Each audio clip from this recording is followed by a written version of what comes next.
June 26th. This is our weekly Music Cities Together Live conversation program. We are so thrilled that you are choosing to spend some of your Friday with us. Again, Music Cities Together Live is a co-production of the Music Policy Forum and Sound Music Cities. We, as always, have a packed afternoon of conversations with stakeholders from across the music community. And again, we're thrilled that you are choosing to spend some of your Friday with us.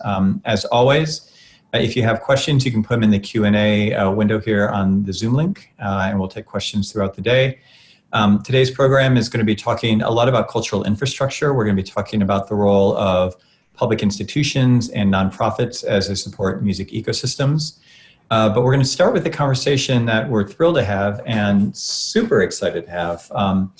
One of the owners and proprietors of some of the most important music venues in the country, and someone who has become a public figure, probably in a way that did not really intend or want to become a public figure, but we're going to kick it off with Dayna Frank from First Avenue, Minneapolis, the National Independent Venue Association. Dayna, thank you for joining us today. Thanks for having me here. I don't think of myself as a public figure, so I'm going to let that wash over, but very happy to be here. Well, if we count Google News alerts as a metric for public figures, certainly you're in that mix. But we're going to talk about a bunch of things because, again, this program focuses a lot on our community's response to the current crisis and the shutdown and what we all have control over and what we don't have control over and how we're trying to engage with it. It also is about broader issues and broader sort of music ecosystem and infrastructure questions. And so we're going to touch on a bunch of things with you. And again, thank you for giving us some of your time because we know you're just extremely busy. But let's start real quick with some just real nuts and bolts for our audience. And again, our audience includes public officials, people who work in the music industry, people who work at universities. We've talked about this every week, that the work that NEVA and others are doing to advocate for congressional support for music venues and for the music industry is absolutely vital. But right now, what do you feel like, what is the status? What do we need to know? And what is the call to action? What do we need people who are participating in today's program? What do they need to know? What do they need to do? Yeah, I think for us, the mission right now is to keep up the drumbeat. I mean, NEVA was formed, 2.5 months ago. And everything that we've been able to do in such a short amount of time, I have been told is pretty impressive and that we're doing well. And, for us, it's really just about keeping up the momentum and making sure people let their reps know over and over and over that independent venues need to be saved. That we're too important to fail, too local to fail, too small to fail.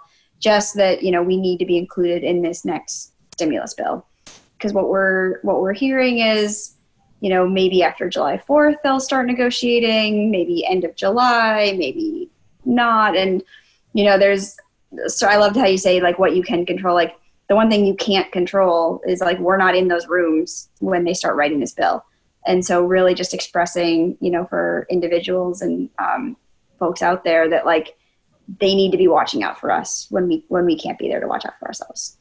Well, what's been so remarkable about what you, and we need to be very clear, this is not your show, right? This is not the Dayna Frank, saving independent music, thing. So you are representing a broader movement, and you've been a driver with a lot of other people who are putting in enormous amounts of time and sweat equity. So again, I don't mean to I know you would never want to be portrayed as sort of like the Joan of Arc of independent music, but I think... No, you have 2,000-ish, very productive, type A, hyper attentive individuals who are suddenly, left unable to do what they love to do and looking to put their energies into something. And they have, very thankfully and grateful that they put it into NEVA, but that's why you see the results and the growth, not anything, to do with me personally.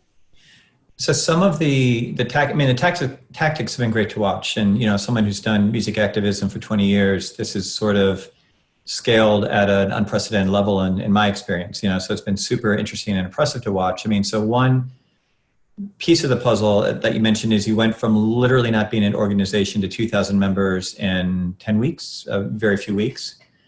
So first That was probably 3 weeks. Like within yeah. 7 days, I think we had 1,000 members in all 50 states. And we're continuing. The applications have kind of like slowed down, but we're getting maybe 20 to 30 people still finding out about us, and we're working to increase our outreach to comedy clubs and to definitely like diverse communities and venues that maybe aren't in our they don't even traditionally think of themselves as independent venues, but letting them know that this organization is for them, and we're trying to save everyone's stages, and please come be a part of it. So you've had a national ask. So you have a basic, sort of a very specific thing you would like to see come out of the next wave of legislation. And again, not to get in the weeds, but basically the House has passed a bill. The Senate may pass a bill. They're likely to pass a bill that will probably wind up being conferenced with the House. There likely will be some package. There was a great deal of concern. I mean, we talk about this legislation every week on this program, and what we had been saying for months or for weeks certainly is, there would be, our assumption was that there'd be a lot of drama and will there be a bill, will there not be a bill? And when we got to that moment a couple of weeks ago where it felt like COVID was tailing off and the jobs report seemed strangely good, and there was really some momentum around cutting off further aid, and this may have been it. And now it certainly feels like we're in a different situation, and it's much more likely that there will be an aid package. And so one piece, so again, is just making sure that either in the Senate bill, I mean, it has to be in the Senate bill, or somehow it gets put into whatever package gets negotiated. The second piece in terms of your local members is you've created a chapter model, which has been really interesting to watch. Could you speak a little bit about how on the state and local level your venues have been organizing? Yeah, I mean, so I think what is special about a trade organization and NEBA is, we're not here to dictate. We're not here to, give any kind of like blanket template statements.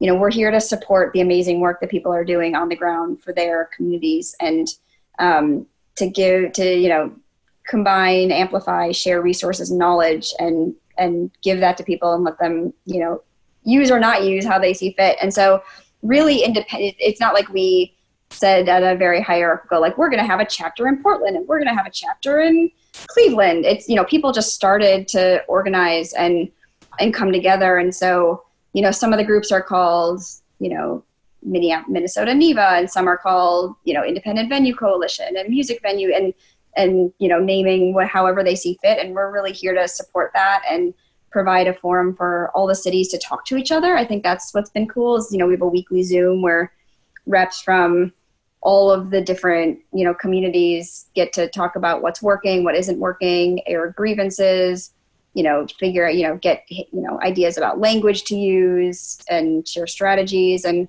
so far it's, we've had a couple pretty big successes in, I think, Memphis and Seattle. I mean, would never lay claim to Seattle or anything like that, but Seattle did a great job of getting their city council to act. And there's requests in that wouldn't have even been thought to be asked for without talking to other people that are doing the same. So that's been really cool.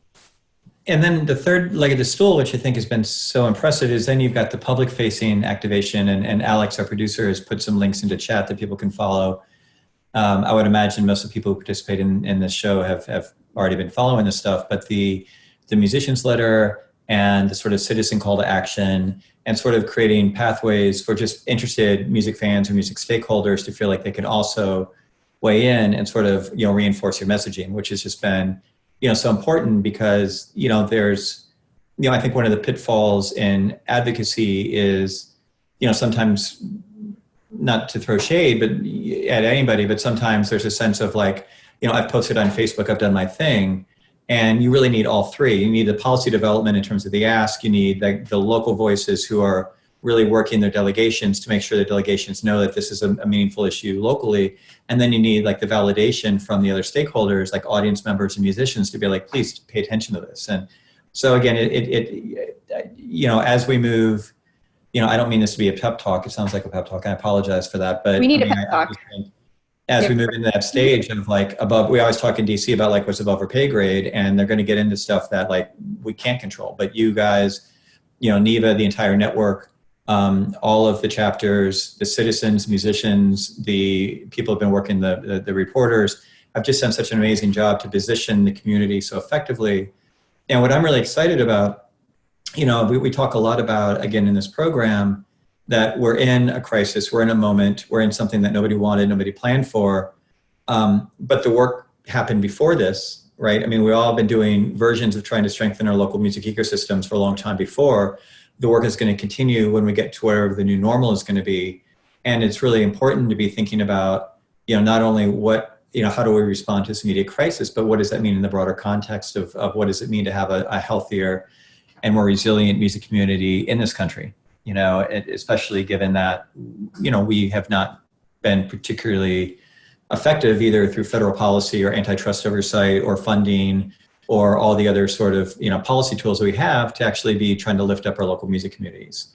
So to be able to have that kind of infrastructure moving forward is going to be so important. And, we're just thrilled. I'm going to bring Kate Becker from Kate County in a second. But before we do that, I want to talk just a little bit more about your venue and your community. And of course, I'm the generation that's a First Avenue fanboy. I've never had a chance to go there, but it's big in my psyche because of all the artists that played there. And, what is it, and again, I know this is sort of a silly exercise to pretend that the crisis hasn't happened in terms of the shutdown, but in general, like, what is it like to be involved with running a legendary or important kind of community oriented venue that is a platform for so many great performers? Like, what has that reality been like for you? Yeah, it was awesome as of 4 months ago, right?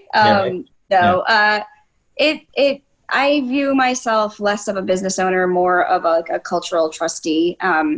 Could not be more honored to be, entrusted with First Avenue at this point, of its legacy.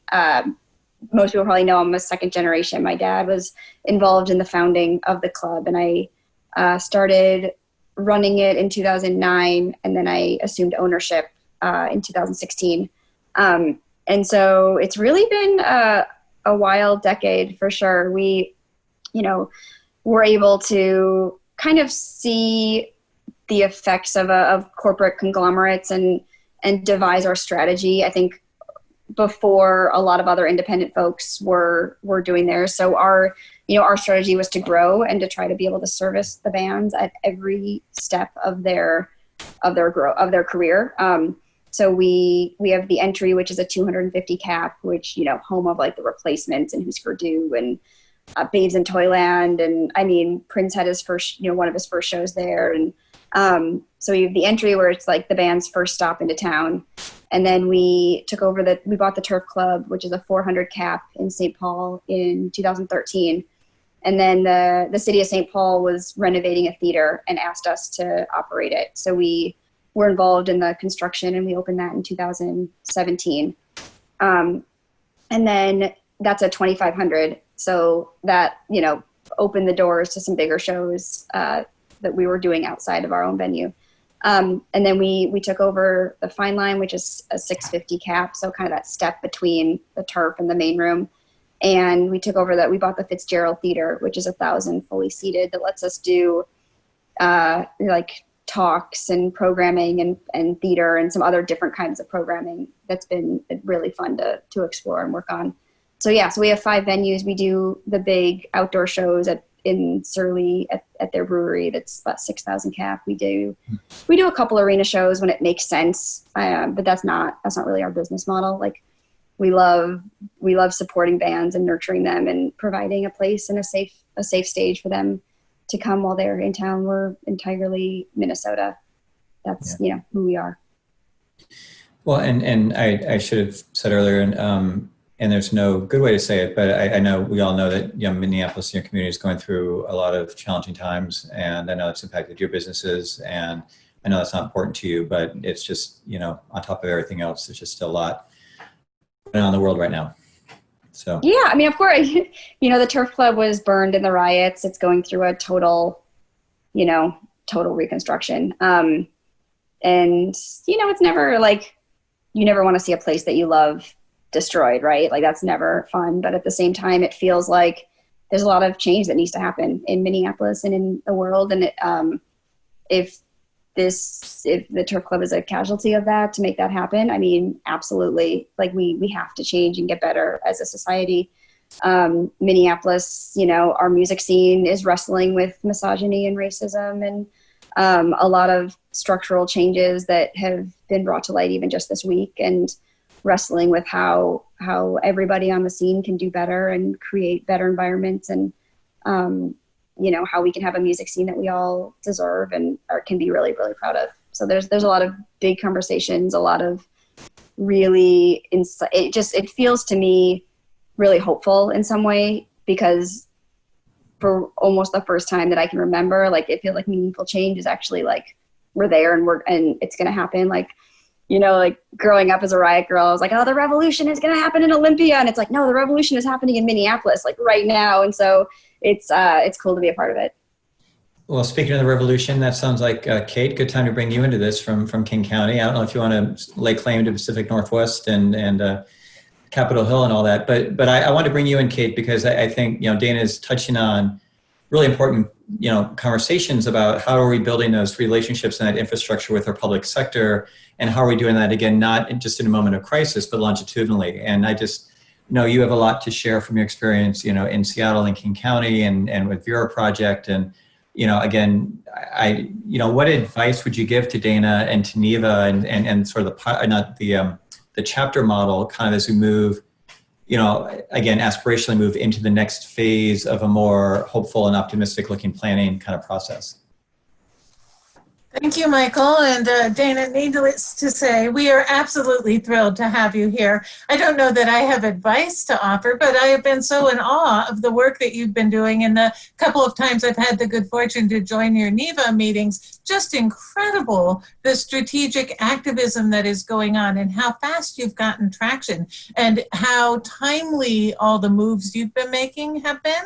But going forward, what do you foresee? Like the value of what you have pulled together there is immense, right? The value of the impact it could have going forward is just incredible. So I'm just curious what you anticipate the future being, and yeah. So we're starting. We have like a draft strategic plan that I've been working on, because I think, you know, there's an immediate need, right? Like, we have to save the venues. We have to save as many venues as we possibly can in 2 months, say. I mean, you know, so we see this, the study we did that showed, you know, a 90% failure after 6 months, that, you know, that's coming up on us, and it's not getting any better. You know, these 25, 50% capacity reopenings, it's, you know, it's fun, but it's not an economic model that any of us can survive on. So the immediate need is to save the venues. And the idea behind NEVA was always,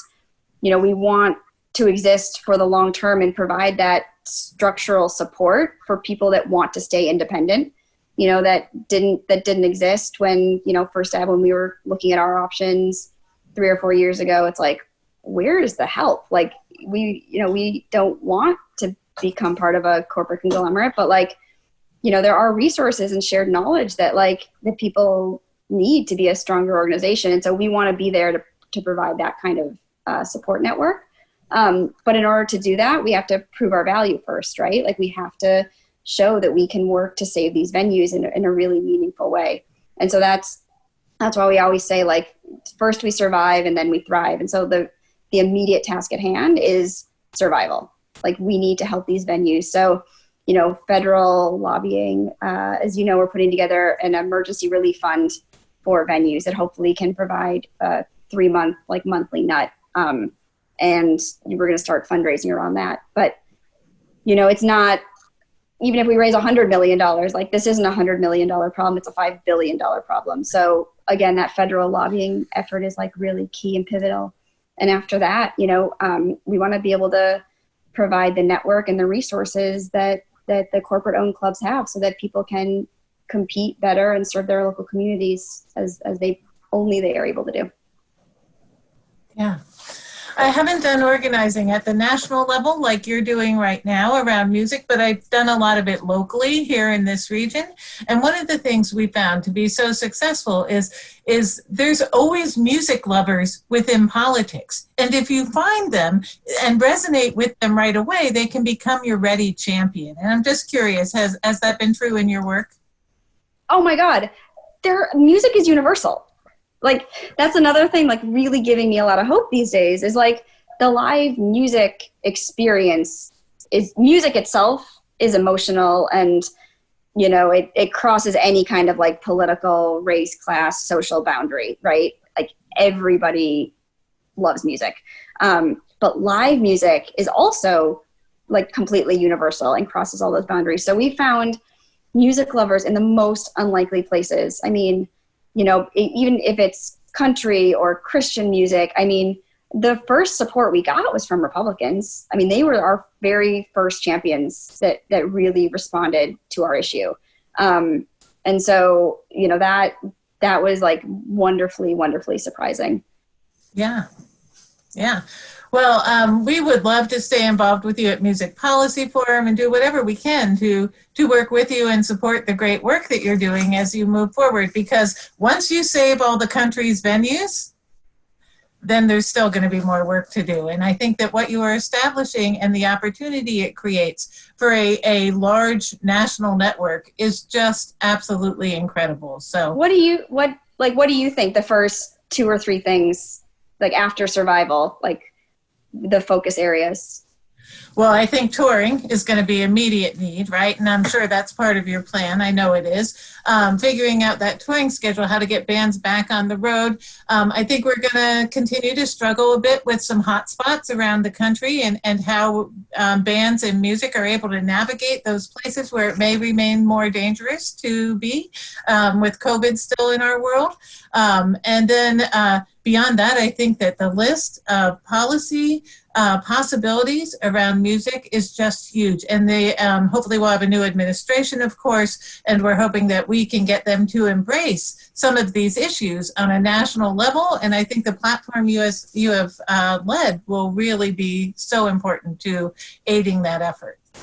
Yeah, I mean, I'm really hopeful there can be some kind of landmarking or status. I mean, one of the biggest, you know, just over non-COVID related issues we have is these historic venues getting torn down because they're so much more valuable as condos. Yep. And that's one thing I can see on the federal level of, like, you know, the problem obviously is you need the landlord's permission. So you have these renters and you have these like really amazing clubs that most of us on here probably like couldn't imagine ever living without. But, you know, if it's worth $1 million as a venue, it's worth $40 million as a development. And so we have to figure out a way to protect these historic places, because you can never rebuild them. You know, like everyone knows, a venue is more than like 4 walls and a soundboard. It's a whole history, and you know, the music is written in the walls, and we just have to figure out a way to protect it.